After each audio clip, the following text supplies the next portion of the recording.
The cowboy didn't speak when the widow fell into the snow, but the way he reached for his rifle made the whole street go quiet. Snow hammered the rooftops of Dry Creek as Clara Whitmore struggled to pull her firewood cart through the frozen mud.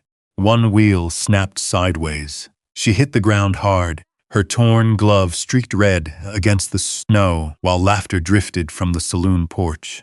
Then came the metallic click of a Winchester being loaded somewhere behind her. Vernon Whitmore's smile vanished first. Mason Reed stood in the storm without a word, steam rising from his horse as every eye in town turned toward him. "Before we go further, tell me where you're watching from tonight." The snow had not stopped falling in 4 days. By noon, the roofs of Dry Creek looked buried alive beneath layers of white ice and drifting powder. Wind hissed through the narrow streets like something angry moving between the buildings. Horses stood with frost clinging to their manes outside the saloon. Smoke crawled from chimneys and disappeared into a sky the color of old tin. Clara Whitmore leaned her weight against the rope tied to the small wooden sled behind her. The pile of firewood creaked as she dragged it through the slush-packed street. Her boots were soaked through. She could no longer feel her toes. Snow gathered on her eyelashes faster than she could blink it away.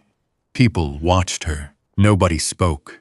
A few turned away the second she looked in their direction. Near the feed store, a little boy stepped off the porch and hurried toward her with both mittened hands stretched out. "Mom, let me help."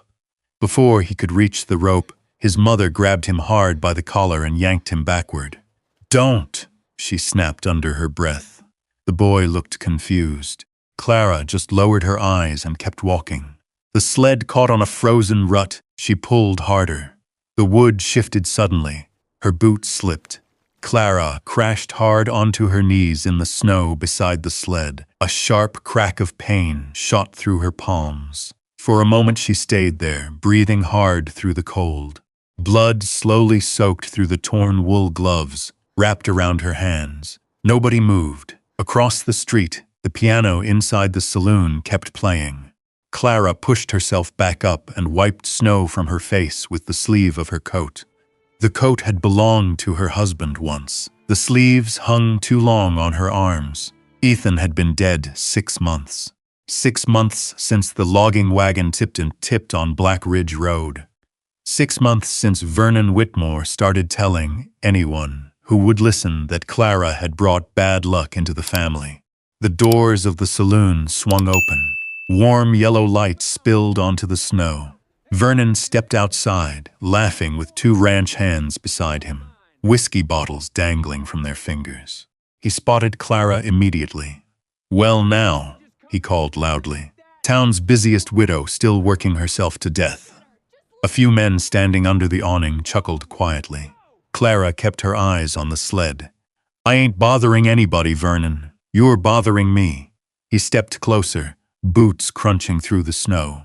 "That land out near Miller Creek still belongs to my brother's family. It belonged to Ethan, and Ethan's gone." The wind blew hard between them. Clara's jaw tightened. "I'm not signing it over." Vernon grinned, though there was nothing friendly in it. "You can barely feed yourself. What are you planning to do with land buried under 6 feet of snow?" One of the ranch hands snorted. Clara bent to grab the rope again. Vernon suddenly kicked the sled sideways. The stack of firewood spilled into the street. Several logs rolled into the slush. Silence fell around them. Clara stared at the scattered wood for one long second. Then slowly, carefully, she knelt in the snow and began gathering the pieces back into the sled without saying a word. Vernon watched her. "That's what I thought," he muttered. From the far side of the street, a man stood beneath the overhang outside Mercer's general store. Tall, broad shoulders, black wool coat dusted white with snow. Mason Reed. He had not spoken once. Most men in Dry Creek talked too much when they drank. Mason never did.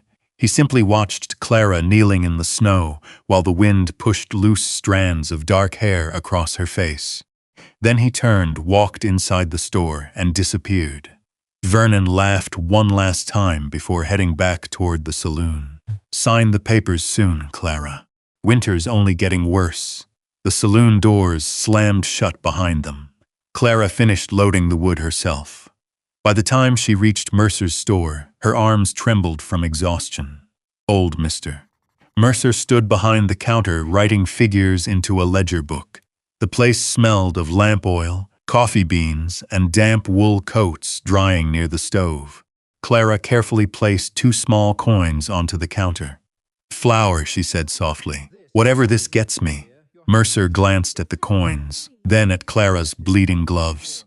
Without a word, he disappeared into the back room. A moment later, he returned carrying a sack of flour, coffee, salt pork wrapped in brown paper, and a small jar of preserves. Clara blinked. "I can't pay for all that. It's covered." She frowned slightly. "By who?" Mercer shrugged as if it meant nothing. "Man already settled the bill." Clara turned instinctively toward the frosted front window. Outside, through blowing snow, she saw Mason Reed mounting his horse across the street. He never looked toward the store. A second later, he rode off into the storm. That night, the wind grew worse. Clara's cabin sat alone near the frozen creek outside town. The walls rattled every time the gusts slammed against them. Melted snow dripped steadily through a crack in the roof into a tin bucket beside the stove. She sat near the weak fire, mending a torn shirt by lantern light. The thread shook slightly in her cold fingers. Then came the pounding at the door. 3 hard bangs. Clara froze. Another bang rattled the hinges. "Open up, Vernon!" She closed her eyes briefly. The door burst open before she could move. Snow swirled inside with Vernon and the 2 drunk ranch hands behind him. Whiskey and wet leather filled the room instantly. Vernon looked around the cabin with disgust. "Damn," he muttered. "You really are living like a stray dog." Clara stood slowly from the chair. "You need to leave." "Nah." Vernon pulled folded papers from his coat pocket. "You're signing tonight. I already told you no." One of the men shut the door behind them. The cabin suddenly felt very small. Vernon stepped closer. "You think anybody in this town's gonna help you?" he asked quietly. "You got no husband, no money, no family." Clara's hand tightened around the sewing needle, still between her fingers. "I said no." Vernon's face hardened. He grabbed her arm hard enough to make her stumble backward. "You ungrateful little." A metallic click cut through the room. The unmistakable sound of a rifle being cocked. Everybody froze. The wind howled outside. Then a calm voice came from the open doorway behind them. "Take your hand off her." Snow blew through the doorway around Mason Reed's dark silhouette. The barrel of his Winchester rested steady in his hands. And for the first time all winter, Vernon Whitmore looked afraid. Snow blew through the open doorway behind Mason Reed. The lantern flame trembled against the draft. Clara could hear the creek ice groaning somewhere out in the dark. Nobody moved. Then Mason spoke again. Outside, his voice was quiet, calm, that somehow made it worse. Vernon tried to laugh, but it came out thin. "This ain't your business, Reed." Mason took one slow step into the cabin. Snow melted from the brim of his black hat onto his shoulders. "You came drunk into a woman's home after midnight." His eyes never left Vernon. "Looks like my business now." One of the ranch hands shifted nervously near the door. "Come on, Vernon," he muttered. "Let's just go." Vernon's jaw tightened. For a second, Clara thought he might actually reach for the pistol hanging beneath his coat. Mason noticed it too. The Winchester lifted barely an inch. That was enough. Vernon slowly removed his hand from Clara's arm. "You think this changes anything?" he said. "No," Mason answered. "I think it keeps you alive tonight." Silence settled heavy inside the cabin. Then Vernon spit onto the floorboards and backed toward the door. "This ain't over." Mason stepped aside without replying. The men disappeared into the storm, one after another. Their boots crunched through deep snow until the sound faded into the wind. Only then did Mason lower the rifle. Clara realized her hands were shaking, not from fear anymore, from exhaustion. Mason closed the cabin door against the storm and slid the wooden latch into place. The room grew quiet except for the weak crackle of the stove. "You hurt?" he asked. Clara rubbed the spot Vernon had grabbed. "I've had worse." Mason glanced at the bruises forming near her wrist but said nothing. He leaned the Winchester against the wall beside the door, then looked around the cabin. At the leaking roof, the empty shelves, the thin blanket folded beside the stove. His expression never changed, but Clara saw something tighten behind his eyes. "You can't stay here tonight," he said. "I don't have anywhere else." "You do now." She frowned slightly. Mason removed his gloves slowly, warming his hands near the stove for a moment before speaking again. "There's an old horse shed near Miller Pass. Belongs to me, dry roof. Stove still works." He looked toward her. "You stay there till this storm breaks." Clara hesitated. Men in Dry Creek never helped without wanting something afterward. Everybody knew that. Mason seemed to read the thought on her face. "You'll have a lock on the door," he said flatly, "and I'll stay in the bunk room." The wind rattled the cabin windows hard enough to shake dust from the ceiling. Clara looked toward the dark outside, then back at Mason. "All right," she said quietly. The ride through town happened near dawn. Most windows in Dry Creek stayed dark beneath the storm, though a few curtains shifted when Mason's wagon rolled past. Clara sat stiff beside him, wrapped in 2 wool blankets that smelled faintly like cedar smoke. Neither of them spoke much. Snow creaked beneath the wagon wheels. The horse shed stood alone near a stand of pine trees outside town. It had once been part of a freight stop years ago before the rail line changed routes. Inside, the air smelled of hay, leather, and cold wood smoke. Mason lit the lantern hanging near the wall. The small room glowed amber. There was a narrow cot, a cast-iron stove, a wash basin, and a shelf stacked with old coffee tins and horse tack. It looked cleaner than any place Clara had slept in months. Mason bent beside the stove and fed kindling beneath the coals. "You hungry?" Clara almost said no from habit, but the smell of coffee already warming near the stove betrayed her. "A little." Without another word, Mason opened a saddlebag and pulled out bread wrapped in cloth and a small piece of smoked ham. Clara stared as he handed it to her. "You always carry food around for strangers?" she asked softly. "For winter," he answered. That was all. She ate slowly while snow whispered against the roof. Mason sat across from her, repairing a worn leather rein beneath the lantern light. Big rough hands, steady movements.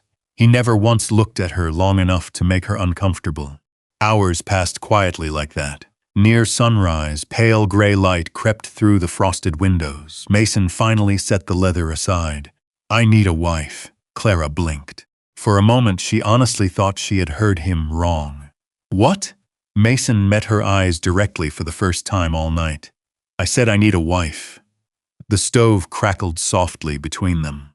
Clara stared at him in disbelief. Outside, wind carried loose snow across the empty road. "You don't even know me." "I know enough. That can't possibly be true."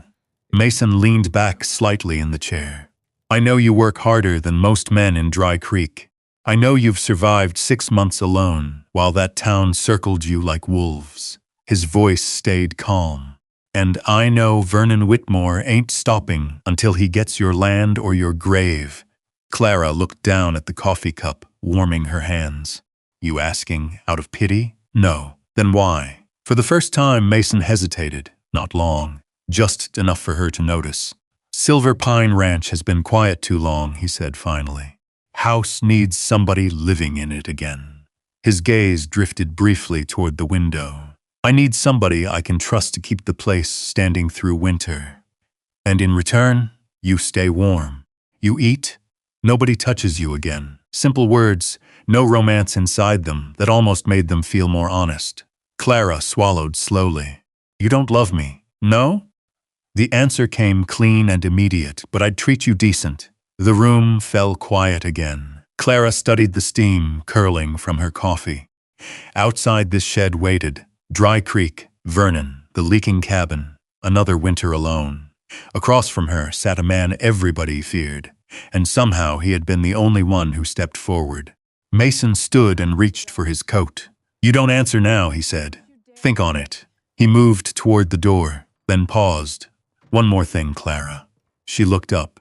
"If you come to Silver Pine," he said quietly, "you'll never have to beg anybody for flour again." The door opened. Cold morning light flooded the room as Mason stepped out into the falling snow. Clara sat alone beside the stove long after he disappeared. The coffee had gone lukewarm in her hands. Outside, wagon wheels creaked somewhere far down the road. Wind pushed powdery snow against the windows in soft waves. The whole world sounded buried. She looked at the small loaf of bread Mason had left on the table beside a folded receipt from Harper's Mercantile. Flour, salt pork, lamp oil, paid in full, no note, no conditions. That unsettled her more than kindness usually did. By noon, the storm had thinned into drifting snow. Clara wrapped herself in her coat and stepped outside. Smoke curled from the chimney pipe above the shed. Mason was near the corral, tightening a leather harness on one of the horses. He looked up once, nothing more, no pressure in his face, no impatience, just waiting. Clara slowly walked toward him through the snow. "You still asking?" she said. Mason pulled the glove tighter around his wrist. "Yes, and if I say no, I'll take you back to town. No anger, no wounded pride." That answer stayed with her. She glanced toward the distant outline of Dry Creek barely visible through the white hills. Then she looked back at him. "When?" Mason paused. His breath drifted in the cold air. "You saying yes?" Clara swallowed once before nodding. It was small, barely visible, but Mason saw it. He lowered his eyes for a second like a man absorbing unexpected news. "We leave in an hour," he said quietly. The ride to Silver Pine Ranch took most of the afternoon. They followed a narrow road winding through frozen pines and steep ridges where old wagon tracks had nearly vanished beneath snow. Mason drove while Clara sat beside him under a buffalo wool blanket. The horses breathed steam into the bitter air. Neither of them talked much. Now and then Mason pointed silently toward dangerous patches of ice or fallen timber ahead. Once he stopped to clear snow from the wagon wheels with a shovel hanging beneath the seat. The mountains rose larger around them as daylight faded. Then Clara finally saw it. Silver Pine Ranch. The ranch sat deep inside a wide valley. Ringed by dark pine trees and white hills, smoke lifted from 2 chimneys. Lantern light glowed softly from the barn windows. Even in winter, the place felt alive. Cowboys moved between buildings carrying feed buckets and bundles of firewood. Horses stomped inside fenced corrals. Somewhere nearby, a dog barked once before disappearing behind the stable. The wagon rolled beneath the wooden ranch arch. Silver pine burned into the timber overhead. An older cowboy stepped onto the porch as they approached. Tall, gray-bearded, heavy coat buttoned to the throat. Old Ben Carter. He stared at Clara, then at Mason. "That her?" he asked, bluntly. Mason climbed down from the wagon. "Yes." Ben spat tobacco into the snow. That seemed to be the end of his opinion. The front door opened before Clara could speak. Warm light spilled onto the porch. A woman near 50 stood there holding a kitchen towel in one hand. "You finally made it," she said. Her voice carried warmth Clara had almost forgotten existed. June Harper walked straight past Mason and reached for Clara's frozen hands. "Lord above, your fingers are ice cold." Clara blinked in surprise. June simply pulled her inside before she could answer. The house smelled like beef stew, coffee, and burning cedar logs. Heat wrapped around Clara so suddenly it almost hurt. Near the stove, wet gloves hung drying beside iron skillets. A clock ticked softly on the wall. Someone had left half-finished checker pieces near the fireplace. It didn't feel like the house of a feared rancher. It felt lived in. June handed Clara a steaming mug. "Sit before you fall over," Clara obeyed quietly. Across the room, Mason removed his coat near the door. Snow melted from his boots onto the wooden floorboards. For a brief second his eyes met Clara's, over the rim of her coffee cup, still careful, still distant, but softer now. That evening, the small wedding took less than 10 minutes. A traveling preacher trapped by the storm read the vows inside the ranch house parlor, while snow tapped against the windows. No flowers, no music, just firelight. Old Ben stood stiff beside the wall with his hat in his hands. June quietly dabbed at her eyes with a napkin halfway through the ceremony. Clara wore her plain blue winter dress.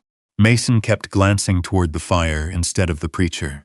When it ended, the preacher closed the Bible and smiled awkwardly. "Well," he said, "I suppose that makes it official." Nobody clapped. Nobody celebrated. But when Clara looked down, she realized Mason had carefully moved his coffee cup closer to her side of the table earlier so it would stay warm near the stove. A small thing, easy to miss. Yet somehow it made the silence feel less lonely. Later that night, Clara stood alone beside the upstairs bedroom window, staring across the snowy valley. Silver pine rested quiet beneath moonlight. For the first time in months, nobody outside was pounding on her door. Nobody was demanding land papers. Nobody was calling her cursed. Down below, she spotted Mason crossing the yard alone with a lantern swinging softly beside him. Halfway to the barn, he stopped, looked back once toward the house, toward her window, then continued walking into the snow. Clara stayed there long after his lantern disappeared behind the barn. The room upstairs was simple: a narrow iron bed, a wash basin beside the dresser, heavy quilts folded neatly at the foot of the mattress. Someone had placed fresh pine branches near the stove, and the faint scent drifted through the room each time the fire cracked. It did not feel like a stranger's house. That frightened her more than cold ever had. The next morning began before sunrise. A ranch bell rang somewhere outside in the dark. Boots crossed the porch below. Horses snorted in the stable yard while wind rattled the loose corner of a shutter upstairs. Clara dressed quietly and walked down to the kitchen. June already stood near the stove stirring oats in a cast-iron pot. "You sleep any?" she asked. "A little. That's better than most folks their first winter up here." June slid a chipped coffee mug toward her. The mug had a faded blue line around the rim. One small crack ran down the side, repaired years ago with glue. Strange how small things told stories. Clara wrapped both hands around the warmth. A few minutes later, Mason entered through the back door, carrying snow on his shoulders. Cold air rushed into the kitchen with him. He stopped when he saw Clara sitting at the table, not surprised. Just careful. "Mornin'," he said. "Morning." He removed his gloves slowly near the stove. His hands looked rough from old rope burns and winter cracks near the knuckles. June glanced between them and hid a small smile behind the coffee pot. Breakfast passed mostly in silence. Spoons against bowls, fire popping softly, wind outside. Yet the silence no longer felt sharp. After sunrise, Clara followed June through the main house and bunkhouse. She learned where extra blankets were kept, where Mason stored account books, which shelf held medicine tins for cuts and fever. By noon, she found herself repairing a torn coat sleeve for one of the younger cowboys near the kitchen window. The boy could not have been older than 19. "Miss Clara," he said awkwardly. "Thank you." She almost looked behind herself, uncertain the words were meant for her. Outside, Silver Pine moved with the slow rhythm of winter survival. Men chopped frozen wood near the shed. A pair of horses dragged feed wagons across packed snow. Somewhere farther off, axes struck timber in steady echoes through the valley. Near sunset, Clara stepped onto the porch, carrying a basket of clean towels. She stopped when she saw Mason kneeling beside one of the horses near the fence. The animal favored its front leg. Mason ran a careful hand down the swollen joint while speaking quietly to calm it. Not once did he yank the reins or raise his voice. The horse trusted him completely. Clara stood there longer than she meant to. Mason finally looked up. "She stepped wrong near the north ridge," he said. Clara walked closer carefully. My husband used warm salt wraps once, she offered softly. Helped swelling. For a second, Mason only watched her. Then he nodded once. We can try it. That evening they worked beside each other in the stable beneath lantern light. The storm outside had returned. Snow tapped against the roof, while the horse shifted nervously in the stall. Clara held the cloth steady, while Mason wrapped the leg. Their hands brushed once. Neither pulled away quickly. For a brief moment the stable fell very still. Then the horse snorted loudly and both of them stepped back at once. Mason cleared his throat. You should get inside before the cold worsens. Clara nodded. But before she left, she noticed something hanging near the rear wall of the stable. A small child's scarf, blue wool, old, carefully folded over a nail. She looked at it only a second before Mason quietly moved between her and the wall. Not angry, not harsh, just closed off again. That night the wind screamed across the valley hard enough to shake the windows. Clara woke sometime after midnight. At first she thought it was the storm. Then she heard it again. A man shouting, downstairs, raw, broken. She threw on her coat and hurried toward the hall. The sound came from Mason's room. No, his voice cracked hard enough to stop her cold. Get inside, Hannah. Another sound followed, like someone struggling to breathe. Clara slowly opened the door. Mason sat on the edge of the bed drenched in sweat despite the freezing room. One hand gripped the blanket so tightly, his knuckles looked white. His eyes were still shut. Lost somewhere years away. There's too much snow, he muttered hoarsely. I'm trying. Clara stepped closer before thinking. Mason. He jerked awake instantly. His hand moved toward the revolver beside the bed. Then he recognized her. Silence filled the room except for the storm outside. Mason looked away first. I'm sorry, he said quietly. Clara noticed the untouched whiskey bottle near the washstand. Dust covered the cork. He hadn't opened it, not even after nightmares like this. Without a word, she crossed to the stove and added another log to the dying fire. Orange light slowly returned to the room. Mason sat there breathing hard while snow hissed against the windows. Neither of them spoke for a long time, but when Clara finally turned to leave, Mason's voice stopped her. My wife and son died during a winter storm, he said, very calm, too calm. Clara rested her hand lightly against the doorway. Behind him, the fire crackled softly. I know what it feels like, she answered. Mason lowered his eyes. For the first time since she met him, he looked less like a ranch owner, and more like a man who had simply gotten tired of carrying grief alone. Mason did not speak again that night. Neither did Clara. She left quietly and closed the bedroom door behind her, while the storm rolled across the valley outside. Upstairs, she lay awake, listening to the wind scrape snow against the roof. But sometime near dawn, she realized something had changed inside the house. The silence no longer felt empty. Morning came pale and gray. Thin smoke drifted from the bunkhouse chimney, while cowboys crossed the yard carrying feed sacks through fresh snow.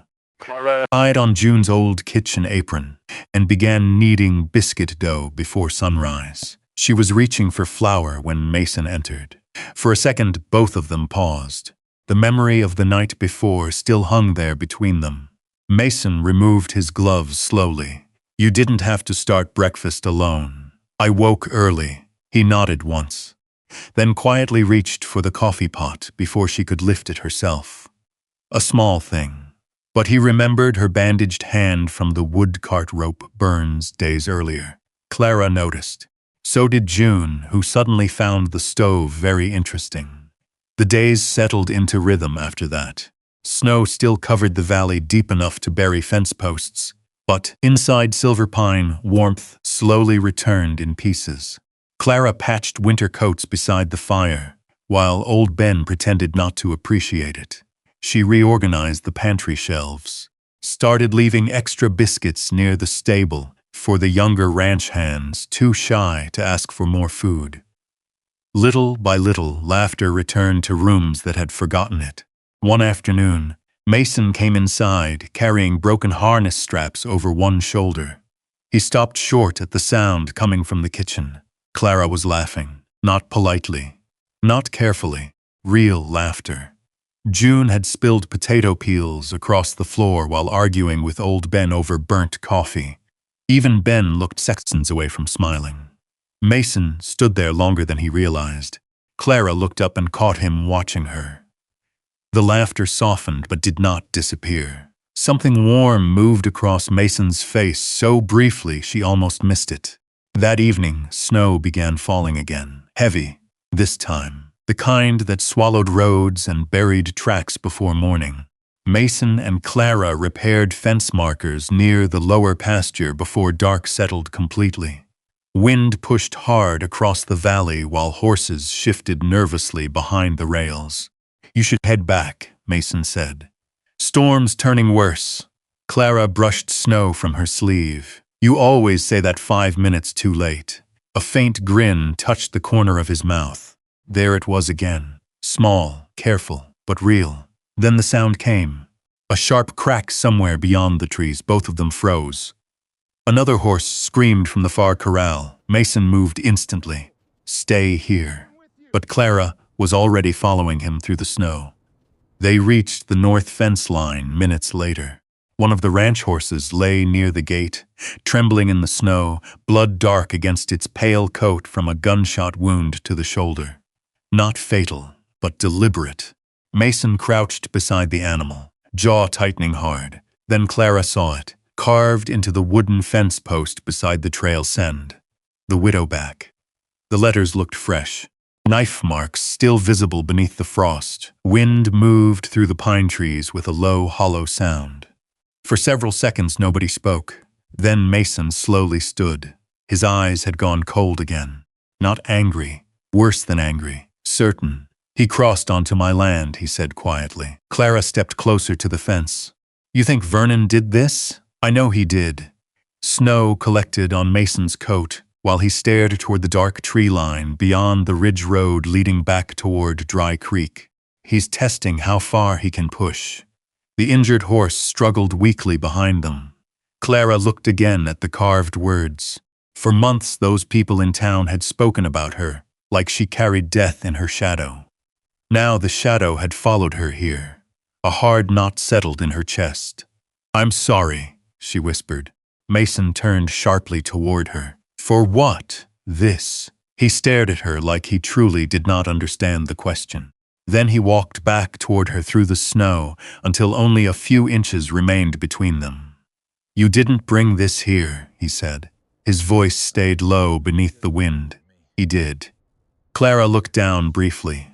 Mason hesitated, then slowly pulled off one glove and brushed snow from her coat sleeve with rough, careful fingers. The gesture lasted barely a second, yet it carried more tenderness than either of them knew what to do with. "We go inside," he said softly. "Storm's getting worse." As they walked back toward the ranch house together, Clara glanced once over her shoulder toward the black trees at the edge of the valley.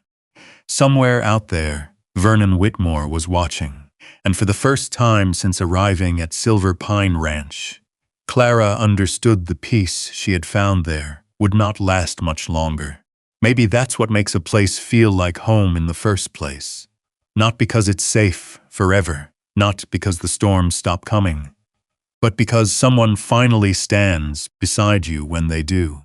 Out there in the Montana winter, surrounded by snow, old grief, and the kind of silence that can swallow a person whole, two broken people slowly began carrying the weight for each other.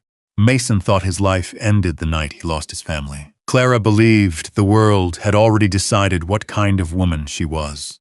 Yet somewhere between cold mornings, shared coffee, creaking barn doors, and quiet acts of kindness, they found something neither of them expected to feel again. If you've ever had a season in your life where the nights felt too long, where people judged you before hearing your story, or where you wondered if warmth would ever return after loss, then maybe you understand them more than you realize. Sometimes healing does not arrive loudly. Sometimes it looks like a lantern glowing through snow, a chair pulled closer to the fire, a hand reaching back for yours before you slip. And sometimes love arrives not to erase the past, but to help you survive it.